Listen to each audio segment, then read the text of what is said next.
بچوں نے آپ کو زبانی سنا.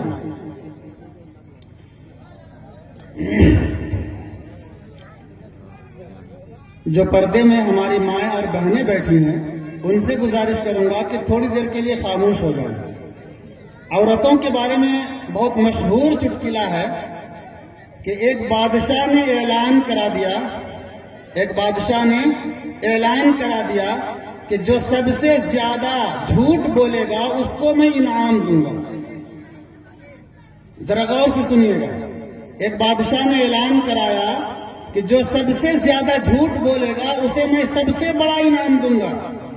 اگلے دن بادشاہ کے دربار میں لوگ حاضر ہوئے اپنی اپنی جھوٹ کو بولنے کے لیے, جھوٹ کو رکھنے کے لیے. کسی نے کہا کہ بادشاہ سلامت, میں نے خواب دیکھا ہے کہ میں آسمان میں اڑ رہا ہوں. کسی نے دیکھا کہ میں 7ویں آسمان تک پہنچ گیا ہوں. کسی نے یہ کہا, جھوٹ کہا کہ میں تو یہ دیکھ رہا ہوں کہ میں تو جنت تک پہنچ گیا ہوں. بادشاہ نے کہا کہ خواب میں یہ سب کچھ ہو سکتا ہے.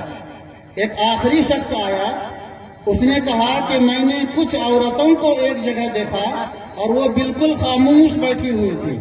بادشاہ نے کہا کہ انعام کے لائق یہی آدمی ہے. عورتیں ایک جگہ ہوں اور وہ خاموش ہو جائے, ایسا ہو ہی نہیں سکتا.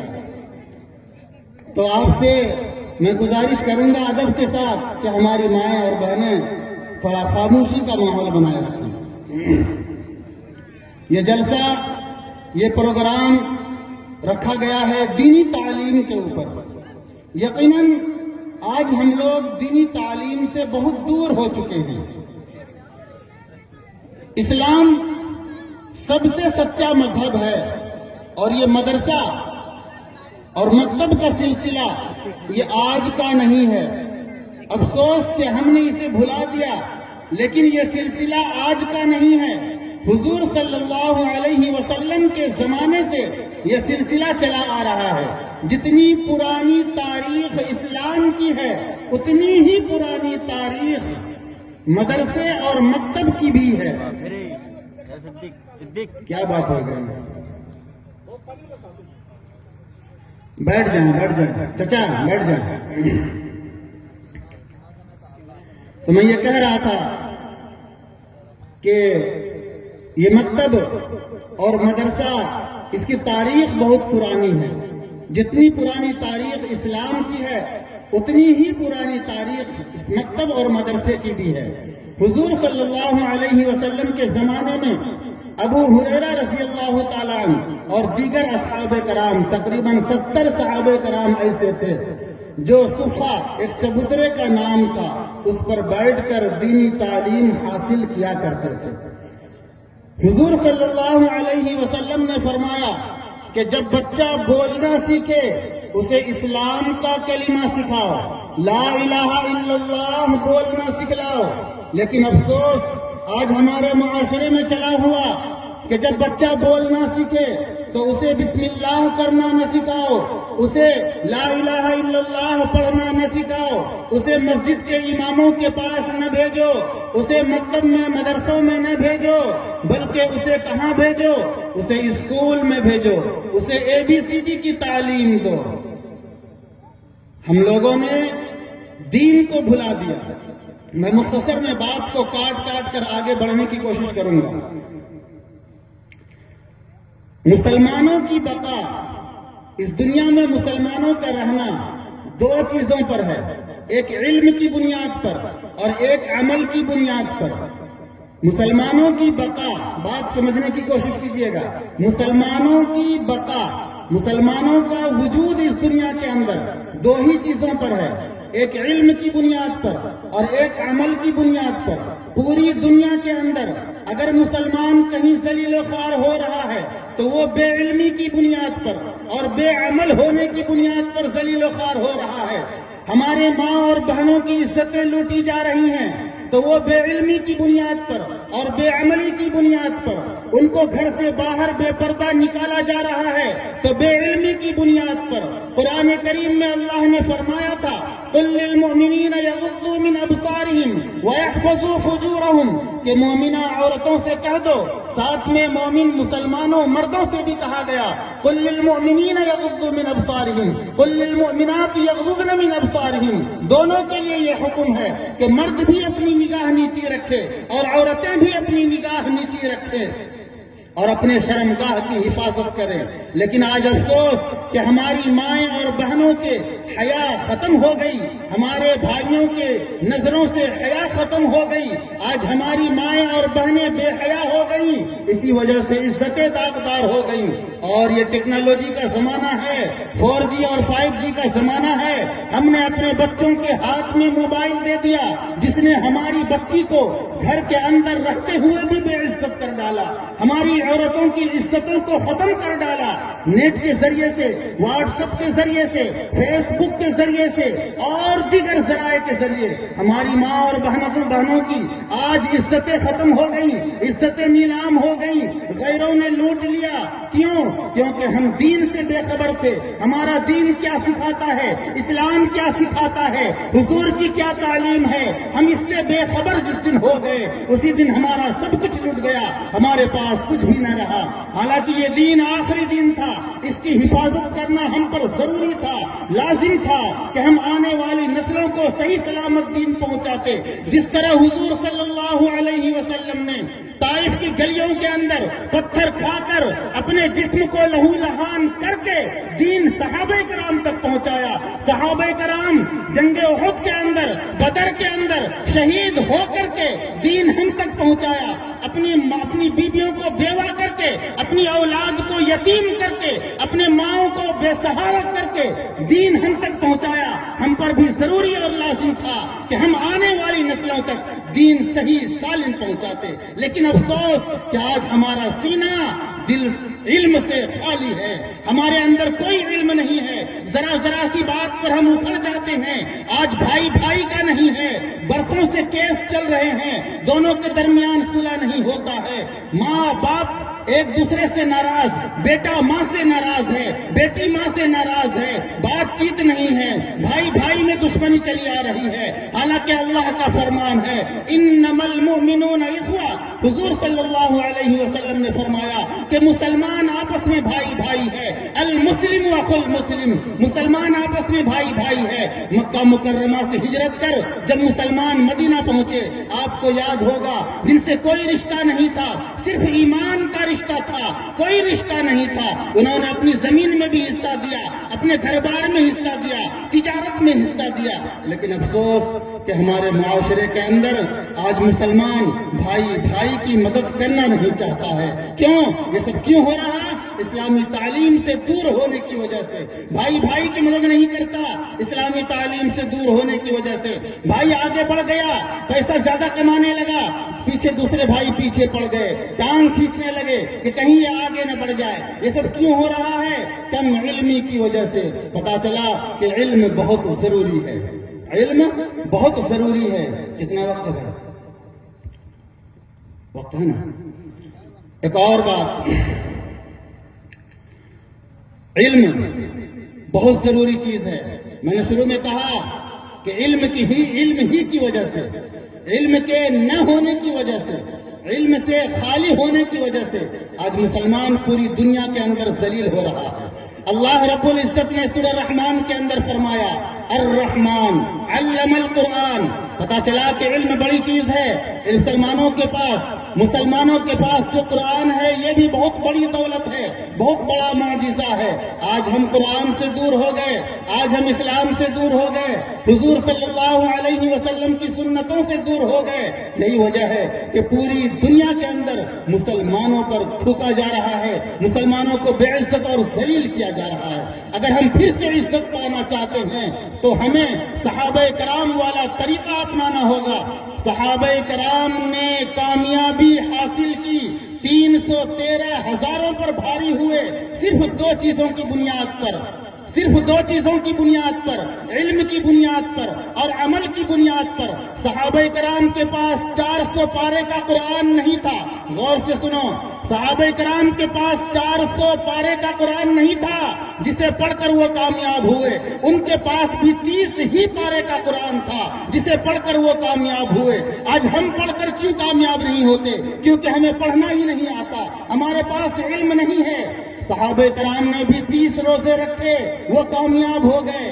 صحابہ کرام نے زکات نکالا، وہ کامیاب ہو گئے۔ صحابہ کرام نے صدقہ نکالا، وہ کامیاب ہو گئے۔ صحابہ کرام نے 5 نمازیں ادا کی، وہ کامیاب ہو گئے۔ ان کی کامیابی کا راز 500 نمازوں کے اندر نہیں تھا، ان کی کامیابی کا راز 400 پارے کے قرآن کے اندر نہیں تھا، ان کی کامیابی کا راز علم کے اندر اور عمل کے اندر تھا۔ وہی قرآن آج بھی موجود ہے، وہی قرآن آج بھی موجود ہے، وہی سنت آج بھی موجود ہے، وہی حدیث آج بھی موجود ہے۔ پھر ہم ناکام کیوں ہو رہے ہیں؟ ہماری تعداد دن بدن بڑھ رہی ہے، پھر ہم ناکام کیوں ہو رہے ہیں؟ پتا چلا کہ ہم علم سے خالی ہیں اور عمل سے خالی ہیں۔ میں قسم کھا کر کہتا ہوں، اگر صحابہ کرام والا عمل اور علم ہمارے اندر آ گیا، ہم پھر سے کامیاب ہوں گے، ہم پھر سے کامیاب ہوں گے۔ اگر ہمارا عقیدہ بن گیا کہ اللہ ہی سب کچھ کر سکتا ہے، اللہ ہی ہمیں مار سکتا ہے، اللہ ہی ہمیں زندہ رکھ سکتا ہے، اللہ ہی ہمیں روزی دے سکتا ہے، پوری دنیا کی طاقت مل کر بھی ہمیں ذلیل نہیں کر سکتی ہے۔ لیکن افسوس کہ آج ہم ذلیل ہو رہے ہیں۔ ارے ہو رہے ہیں یا نہیں ہو رہے ہیں؟ پوری دنیا میں ذلیل کون ہے؟ بے شمار قوم ہے، لیکن ذلیل صرف اور صرف مسلمان ہے، کیونکہ 2 چیزیں اس کے پاس نہیں ہیں جو میں نے کہا، علم اور عمل۔ ہم جتنے بھی اعمال کرتے ہیں، ٹوٹی پھوٹی جو بھی عمل کرتے ہیں، قرآن کی تلاوت بھی ٹوٹی پھوٹی کر لیتے ہیں، ٹوٹی پھوٹی نماز بھی پڑھ لیتے ہیں، سب کچھ کرتے ہیں، لیکن میں بتاؤں ان تمام کے بیچ ایک چیز ہے، علم۔ علم اور عمل دونوں کے درمیان رشتہ کیا ہے؟ علم اور عمل دونوں کے درمیان رشتہ کیا ہے؟ یہ بات میرے ذہن میں آئی، میں آپ کے سامنے رکھ دیتا ہوں۔ جتنے بھی اعمال ہم کرتے ہیں وہ سب جسم کے مانند ہے۔ ہمارے جسم کے اندر، آپ کے جسم کے اندر سب سے ضروری چیز کون سی ہے؟ بتا سکتے ہیں کیا ہے؟ میری نظر میں، میرے جسم کے اندر، آپ کے جسم کے اندر سب سے ضروری چیز روح ہے۔ روح سمجھتے ہیں نا؟ ہماری جان۔ سب سے ضروری چیز ہمارے جسم کے اندر کیا ہے؟ روح ہے۔ ہمارے جسم سے روح نکل جائے، ملک الموت آئے اور ہمارے جسم سے روح نکال کر چل دے، ہمارا جسم بیکار۔ ابھی کچھ دیر پہلے تک ہمارے ماں باپ جو ہم سے محبت کیا کرتے تھے، ہمارے جسم پر خروش آ جائے برداشت نہیں کر سکتے تھے۔ ہماری بیوی جو ہم سے محبت کرتی تھی، ہماری اولاد جو ہم سے بے حد محبت کرتی تھی، ہماری مائیں بہنیں جو ہم سے محبت کرتی تھی، جسم سے روح نکل گئی، وہ محبت ختم ہو گئی۔ اگر محبت ہوتی تو ہمارے جسم کو قبر کے اندر مٹی کے نیچے تنہائی میں اندھیرے میں لے جا کر چھوڑ کر اکیلے نہ چلی آتی۔ محبت ختم ہو گئی، وہ رشتہ ختم ہو گیا۔ کیوں؟ کیونکہ ہمارے جسم سے روح نکل گئی، ہمارے جسم سے روح نکل گئی۔ روح نکلنے کے بعد جس طرح سے ہمارا جسم بیکار ہو گیا، نہ ماں باپ کو محبت 10 گھنٹے 12 گھنٹے 24 گھنٹے سے زیادہ نہیں رکھ سکتے، 24 گھنٹے سے زیادہ نہیں رکھ سکتے۔ جو بات سمجھانا چاہ رہا ہوں توجہ سے سنیے گا، تب بات سمجھ میں آئے گی۔ میں بس اسی کے بعد اپنی بات ختم کرنے والا ہوں۔ ہمارے جسم سے روح نکل جائے، ہمارا جسم بیکار ہے، کسی کام کا نہیں ہے۔ نہ ہم کسی کی بات سن سکتے ہیں، نہ کسی کو اپنی بات سنا سکتے ہیں، نہ ہم کوئی عمل کر سکتے ہیں، نہ کسی کو حکم دے سکتے ہیں، نہ کسی کا حکم مان سکتے ہیں، نہ ہم چل پھر سکتے ہیں، نہ ہم اپنا سطر چھپا سکتے ہیں، نہ ہم اپنے کپڑے کو بدل سکتے ہیں۔ ہم ہر چیز میں دوسرے کے محتاج ہو گئے۔ غسل ہمیں کوئی اور دے گا، کاندھے پر سوار کر کے قبرستان ہمیں کوئی اور لے کر جائے گا۔ کیوں؟ کیونکہ ہمارے جسم سے روح نکل گئی، ہمارا جسم بیکار ہو گیا۔ یہی حال جو حال روح کا ہمارے جسم کے اندر ہے، جو درجہ روح کا ہمارے جسم کے اندر ہے، وہی حال تمام اعمال کے اندر، ہمارے روزے کے اندر، قرآن کی تلاوت کے اندر، وضو کے اندر، غسل کے اندر، زکوٰۃ کے اندر، حج کے اندر، تمام اعمال کے اندر علم کا وہی درجہ ہے جو ہمارے جسم کے اندر روح کا درجہ ہے۔ بات سمجھ میں آئی؟ ہمارے جسم کے اندر روح نہیں، جسم بیکار، تمام اعمال ہم انجام دیتے رہیں، علم نہیں، وہ تمام عمل بیکار۔ ہم نے روزہ رکھا لیکن ہمیں معلوم نہیں کہ روزے میں کھانا پینا ہے یا نہیں ہے، کیونکہ علم نہیں ہے۔ اگر ہمیں جانکاری ہے کہ روزے میں کھا پی نہیں سکتے، پتا چلا کہ ہمارے پاس علم ہے کہ روزے میں کھانا نہیں چاہیے، یہ ایک مسئلہ ہے۔ علم نہیں ہے، ہمارا روزہ بیکار۔ روزہ رکھا ہم نے، غیر محرم لڑکیوں پر نظر ڈالی، دوسروں کی بیٹی اور بہو کو دیکھا، ہم نے غلط خیال اپنے ذہن کے اندر دوڑائے، آنکھوں کا زنا ہو گیا۔ ہم نے غیر محرم لڑکیوں پر اپنا ہاتھ رکھا، شہوت سے انہیں چھوا، ہمارا روزہ خراب ہو گیا۔ کیوں؟ روزے کے اندر یہ ساری چیزیں منع ہے۔ غیر محرم پر ہاتھ رکھنا تو غیر روزہ میں بھی منع ہے، بیوی کے ساتھ بھی وہ حرکت نہیں کر سکتے۔ روزے کے اندر جو غیر رمضان میں غیر روزے میں کر سکتے ہیں، علم کی بنیاد پر ہی رکیں گے نا ان چیزوں سے۔ علم نہیں ہے تو سب کچھ کر ڈالیں گے، روزہ خراب ہو جائے گا۔ علم نہیں ہے، قرآن کی تلاوت درست نہیں ہوگی۔ علم نہیں ہے، پاکی ناپاکی کے مسائل معلوم نہیں ہیں، وضو غسل آپ صحیح طریقے سے انجام نہیں دے سکتے۔ علم نہیں ہے، ماں باپ کا کیا حق ہے آپ صحیح سے ادا نہیں کر سکتے۔ علم نہیں ہے، بیوی کا کیا حق ہے یہ آپ ادا نہیں کر سکتے۔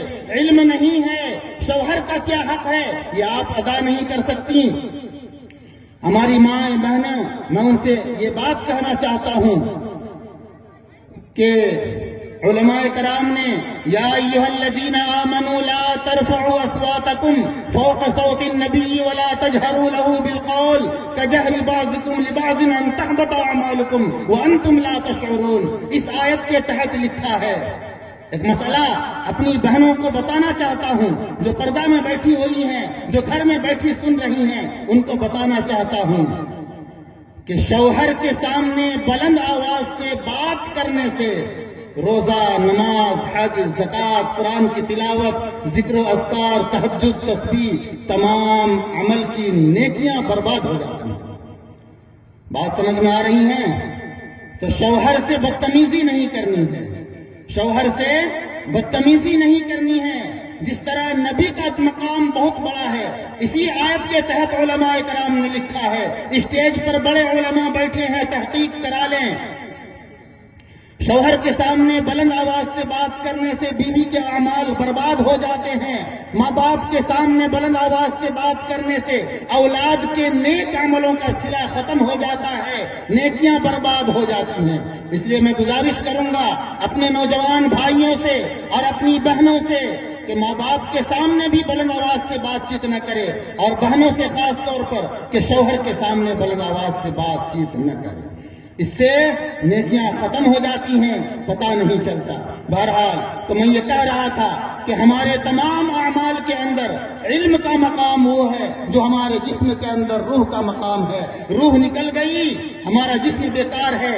علم ہمارے پاس نہیں ہے، ہم روزہ رکھیں، نماز ادا کریں، وہ سب بیکار ثابت ہوں گی، کیونکہ کما حقہ ہم نے ادا ہی نہیں کیا۔ نماز کے اندر کیا فرائض ہے ہمیں معلوم نہیں، قرآن کی تلاوت کیسے کرنی چاہیے ہمیں معلوم نہیں، روزہ کے اندر کیا فرائض ہیں، کن چیزوں سے روزہ ٹوٹ جاتا ہے، کن چیزوں کو کرنا ہے، کن چیزوں کو نہیں کرنا ہے ہمیں معلوم نہیں۔ یہ چیزیں کہاں سکھائی جائیں گی؟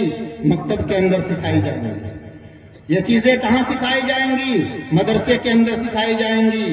آپ کو گٹکے اور چائے کی دکانوں پر نہیں سکھائی جائیں گی، پان کے دکانوں پر نہیں سکھائی جائیں گی یہ چیزیں، یہ مسئلے مسائل، یہ علم کی باتیں آپ کو جوئے کے اڈے پر نہیں بتلایا جائے گا، آپ کو مدرسے کے اندر، مسجدوں کے اندر بتلایا جائے گا۔ مدرسے کے اندر اپنے معصوم بچوں کو بھیجیں اور ان کو سکھلائیں، دینی تعلیم دیں۔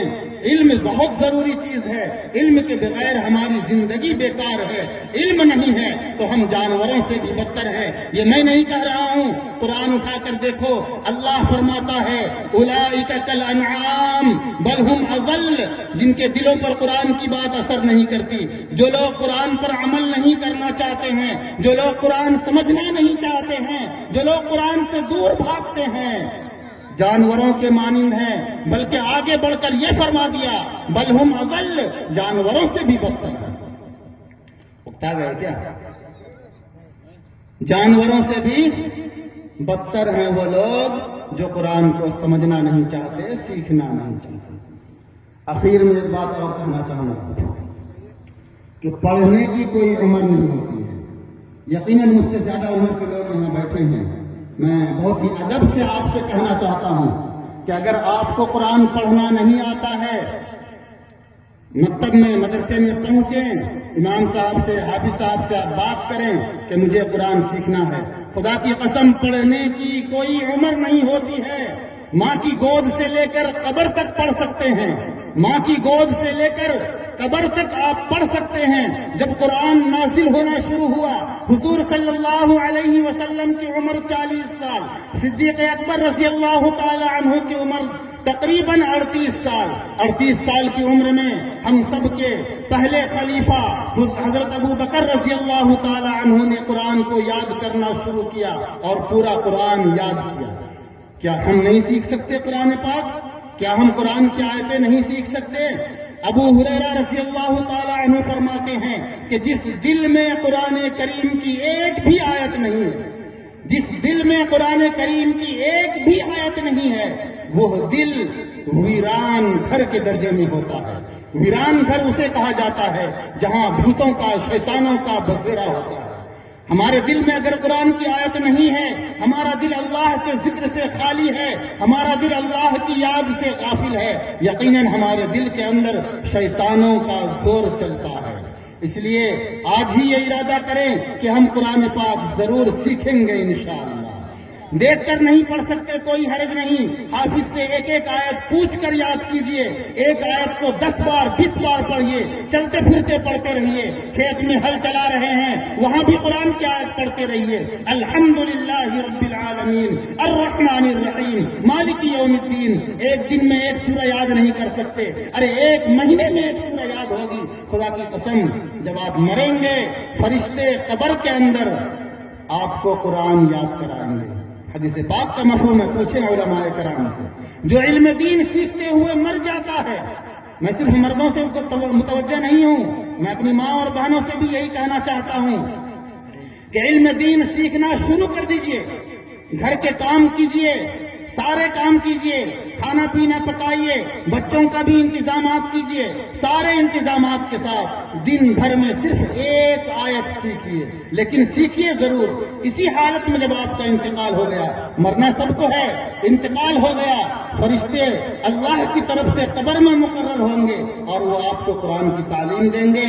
جب آپ قیامت کے دن اٹھیں گے تو پھر آپ حافظ قرآن بن کر اٹھیں گے۔ یہ بہت بڑا مقام ہے، بہت بڑا مرتبہ ہے۔ یہ حافظ قرآن کا مرتبہ کیا ہے میں بتاتا چلوں، وقت بہت ہو گیا ہے، 12 بجے تک آپ لوگ یہاں پر بیٹھے ہوئے ہیں۔ حافظ قرآن کا کیا مقام و مرتبہ ہے؟ حدیث پاک کے اندر آتا ہے، جسے ہم یہاں اس دنیا کے اندر ذلیل سمجھتے ہیں، گری ہوئی نظروں سے دیکھتے ہیں، مسجد کے اندر امام ہے، 4000 5000 تنخواہ دیتے ہیں، حالانکہ آج کے وقت میں ایک گھر کا خرچہ تقریباً 12 سے 15,000 ہے۔ کیا گاؤں میں کسی کو فکر نہیں ہوتی کہ امام کا گھر کیسے چلتا ہوگا؟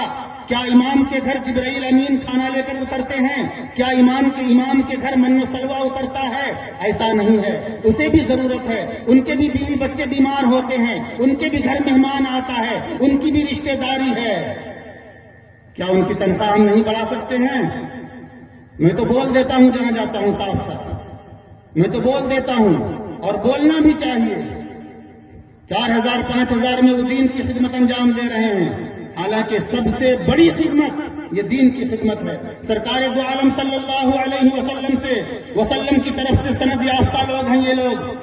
حضور نے فرمایا خیرکم من تعلم القرآن وعلمہ، آپ برا بھلا کہیں کوئی حرج نہیں ہے، محمد عربی صلی اللہ علیہ وسلم نے یہ سند دے دیا ہے علماء کرام کو، یہ سند دے دیا ہے اماموں کو، یہ سند دے دیا ہے مؤذنین کو، یہ سند دے دیا ہے مدرسے میں پڑھنے والوں کو کہ پوری دنیا میں سب سے بہتر تم ہی لوگ، پوری دنیا میں سب سے بہتر تم ہی لوگ ہو۔ بات سمجھ میں آ رہی ہے؟ تو سب سے بہتر ہم لوگ ہیں جو لوگ مسجد کے اندر مدرسے کے اندر خدمت انجام دے رہے ہیں۔ تو ہم سب یہ کوشش کریں کہ دین کی تعلیم حاصل کریں، یہ کوشش کریں کہ دین کی تعلیم حاصل کریں۔ سرکار دو عالم صلی اللہ علیہ وسلم پر جب یہ دین نازل ہونا شروع ہوا، بڑی مشقت کے ذریعے سے یہ دین ہم تک پہنچا ہے، وہ بہت لمبا چوڑا واقعہ ہے، وہ بیان کرنے کا موقع نہیں ہے، لیکن ایک واقعے کی طرف بس اشارہ کرتا چلوں۔ آج ہم میں سے ہر ایک کے ہاتھ میں بڑا موبائل ہے، قرآن کو ہم نے طاقوں پر سجا کر رکھا ہوا ہے۔ جب ہمارے گھر کسی کا انتقال ہوتا ہے یا شب برات کا مہینہ ہوتا ہے، جو مہینہ چل رہا ہے، تب ہم قرآن کو اتارتے ہیں، تب ہماری مائیں اور بہنیں قرآن کو اتارتی ہیں، دن رات موبائل کے پیچھے پڑی رہتی ہیں، دن رات ہمارے بچے موبائل کے پیچھے پڑے رہتے ہیں، دن رات سیریل دیکھتے رہتے ہیں، رات کے 12 بج جاتے ہیں، نیند نہیں آتی ہے، موبائل پر نظریں گڑائے ہوئے ہیں، پتہ نہیں کیا تلاش کرتے رہتے ہیں۔ ابتدائی اسلام میں ایک واقعہ بتلانا چاہتا ہوں کہ ہمارے اس عمل سے محمد عربی صلی اللہ علیہ وسلم کو تکلیف ہوتی ہوگی یا نہیں ہوتی ہوگی۔ ہمارا عمل محمد عربی صلی اللہ علیہ وسلم پر ہفتے میں 2 دن پیش کیا جاتا ہے۔ کتنے دن؟ 2 دن پیش کیا جاتا ہے، پیر کے دن اور جمعرات کے دن۔ جب ہمارے اعمال کو دیکھتے ہوں گے حضور صلی اللہ علیہ وسلم، یقیناً ان کو تکلیف ہوتی ہوگی۔ نواسۂ رسول کو شہید کر ڈالا، نواسۂ رسول شہید ہو گئے محرم کے موقع پر۔ آپ سب کو تاریخ خوب معلوم ہے، بڑی لمبی بات کی طرف میں نہیں جا رہا ہوں۔ ابتدائی اسلام تھا، اسلام ابھی ابھی نازل ہو رہا تھا۔ ایک یہودی اسلام لاتا ہے، اسلام میں داخل ہوتا ہے، اسلام میں داخل ہوتا ہے۔ ان کو معلوم نہیں تھا کہ اس قرآن کے نازل ہونے کے بعد قرآن کی تلاوت کریں گے، تورات کی تلاوت نہیں کریں گے، باقی آسمانی کتابیں منسوخ ہو گئیں، یہ ان کو معلوم نہیں تھا۔ مسجد نبوی کے اندر بیٹھ کر تورات کا مطالعہ کر رہے ہوتے ہیں، مسجد نبوی کے اندر بیٹھ کر تورات کا مطالعہ کر رہے ہوتے ہیں۔ ہم سب کے آقا سرکار دو عالم صلی اللہ علیہ وسلم کا ادھر سے گزر ہوتا ہے، پوچھتے ہیں عبداللہ کیا کر رہے ہو؟ عبداللہ کیا کر رہے ہو؟ وہ کہتے ہیں اے اللہ کے رسول تورات کا مطالعہ کر رہا ہوں، تورات کا مطالعہ کر رہا ہوں۔ حضور صلی اللہ علیہ وسلم نے کچھ بھی نہیں کہا، بس حضور صلی اللہ علیہ وسلم کا چہرہ بدل گیا، حضور کا چہرہ بدل گیا۔ صحابہ کرام بڑے حساس تھے، بہت جلدی چہرہ پڑھ لیا کرتے تھے۔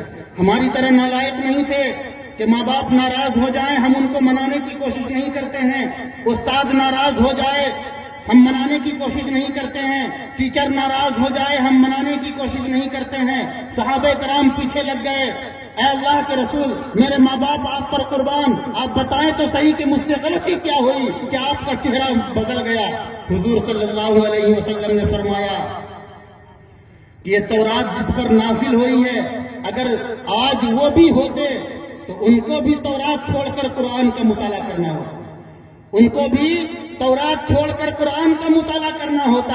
پتہ چلا کہ اسلام کے آنے کے بعد قرآن ہی ہمارے لیے سب سے اہم چیز ہے، سب سے اہم کتاب ہے، لیکن افسوس کہ آج ہم قرآن کو چھوڑ کر ٹیلی ویژن کا مطالعہ کر رہے ہیں، افسوس کہ آج ہم قرآن کو چھوڑ کر موبائل کا مطالعہ کر رہے ہیں، قرآن کو سال بھر اٹھا کر نہیں دیکھتے، دن رات سیریل دیکھتے رہتے ہیں، دن رات کارٹون اور ڈرامے دیکھتے رہتے ہیں، اور یہ سب دیکھ کر بہت خوش ہوتے ہیں۔ اب ذرا ٹھنڈے دل سے سوچ کر بتائیں کہ تورات جو آسمانی کتاب ہے، جب وہ کتاب ایک صحابی مطالعہ کر رہے ہیں تو حضور کو تکلیف ہو رہی ہے، تو کیا ہمارے اس عمل سے حضور کو تکلیف نہیں ہوتی ہوگی؟ ارے ہوتی ہوگی یا نہیں ہوتی ہوگی؟ ہوتی ہوگی۔ تو ہمیں کیا کرنا چاہیے؟ قرآن کی تلاوت کرنی چاہیے۔ قرآن کی تلاوت کہاں سیکھیں گے؟ انشاءاللہ۔ مکتب کی اہمیت بتا رہا ہوں، قرآن کی تلاوت کہاں سیکھیں گے؟ مکتب کے اندر سیکھیں گے. آگے رمضان کا مہینہ بھی آ رہا ہے, دل کھول کر انشاءاللہ قرآن کی تلاوت کریں گے. ایک ایک سیکنڈ, ایک ایک لمحہ بہت قیمتی ہے اس مہینے کا, انشاءاللہ ہم ضائع نہیں کریں گے. ارادہ کریں کہ روزہ بھی رکھیں گے انشاءاللہ. اور سنیں گے یا بس کر دیں؟ اللہ تعالیٰ کہنے سننے سے زیادہ عمل کی توفیق عطا فرمائے. وآخر دعوانا الحمدللہ. آمین.